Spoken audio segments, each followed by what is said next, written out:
El autor profundiza la relación entre la arquitectura y el significado que le otorgamos a los espacios. Strotter examina cómo la arquitectura va más allá de lo técnico y lo funcional para convertirse en un medio de comunicación cultural y simbólico.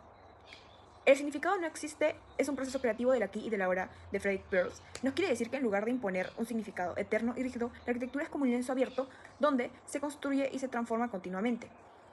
El objeto edificio es como un signo, como lo es cualquier objeto que representa algo para alguien.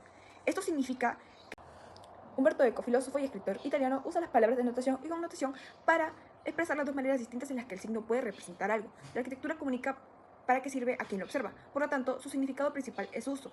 Denota su primera función utilitaria, pero la arquitectura comunica muchas cosas más a través de su segunda función simbólica. Connota ideas y transmite. Esto de todo edificio que tenga una personalidad, un tono, un humor, un sentido personal. Por ejemplo, en la Casa del Arroyo se observa una dualidad entre la denotación y la connotación. Mientras que su función principal es un hogar funcional, el significado se expande a través de su integración al entorno natural. La arquitectura tiene un estilo de concentración de una época, de un espíritu, de un pueblo, de una cultura. Comunica una selección y un juicio que son del individuo, pero también habla sobre la historia y su historia. Por decir, si las ciudades actuales lograrán sobrevivir, contarán al historiador del futuro muchas cosas. Por ejemplo, cuando veo el Coliseo Romano acuden a mí muchas ideas y teorías, pero antes que nada las emociones, lo que no es necesariamente tiene puntos de contacto con las intenciones originales de quienes lo construyeron. El Coliseo tiene significados que son propios y además tiene los que yo le doy como una persona que lo observa. Entrando en el aspecto emocional, provocar emociones es una de las razones de ser de la arquitectura, una función indispensable. Por ejemplo, el Coliseo, la función que prevalece no es la simbólica, debido a que ahora es un monumento. Los edificios no viven solamente por su presencia física, sino por los reflejos en la memoria de muchas generaciones. Comparando estas ideas con la Casa del Arroyo, se analiza cómo la arquitectura provoca emociones, refleja su época y permanece como algo más que una simple estructura, convirtiéndose en un símbolo emocional y cultural de su tiempo. La arquitectura es más que la creación de estructuras, es un lenguaje de significados profundamente ligado a su contexto. Esto se aprecia en la cita mostrada, ya que los textualistas como Frederick Spears plantearon que la distinción entre figura y fondo es la idea de que un objeto arquitectónico cobra verdadero sentido solo cuando está relacionado con su contexto. Esto es lo que define el verdadero significado de la obra. Esto se aprecia, por ejemplo, en la casa Fisher cuando se integra y dialoga con el fondo, que es el entorno natural y el cultural brasileño, con estas grandes ventanales y las líneas arquitectónicas de la casa y el uso de materiales locales, además de su relación con la topografía.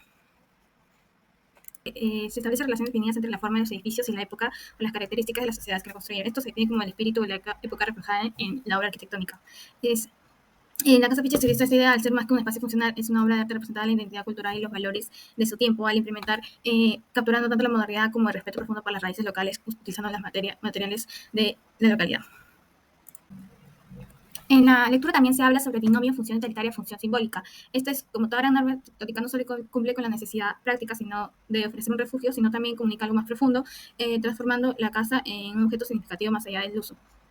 En muchas ocasiones se usa también la triada función, forma estructural. Esto es muy esencial, ya que las tres dimensiones trabajan en armonía. La función guía la disposición de los espacios, tanto que la forma se adapta al entorno y lo resalta, y la estructura con materiales como la madera y el concreto en la casa Fischer garantiza la estabilidad y la integración visual con el paisaje.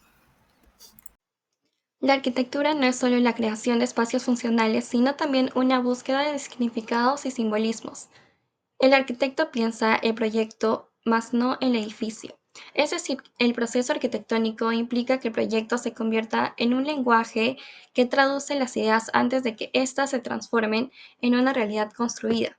En este sentido, la Wall House 2, diseñada por John Hechtwood, es un ejemplo de cómo el proyecto puede tener una carga simbólica y conceptual que va más allá de las necesidades prácticas del edificio. Rogers señala que la arquitectura tiene una utilidad, una función que no es la del proyecto, pero sí la del edificio construido, la función de abrigo. Aunque esta función es esencial, la Wall House 2 de Hechtwood trasciende la mera utilidad al convertirse en un desafío convencional. No solo ofrece refugio, sino que también actúa como un experimento visual, el cual invita al usuario a reflexionar sobre el espacio, la interacción entre el interior y el exterior y el concepto al límite.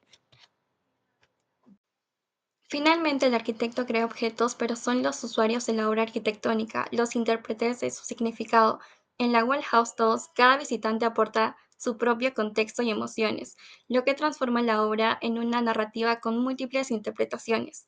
Hechtwood diseña este espacio como un punto de encuentro entre su visión y las persecuciones de los usuarios, lo que otorga la vida de la obra a la que convierte en un discurso arquitectónico en el que se observa al observador descubriendo algo único.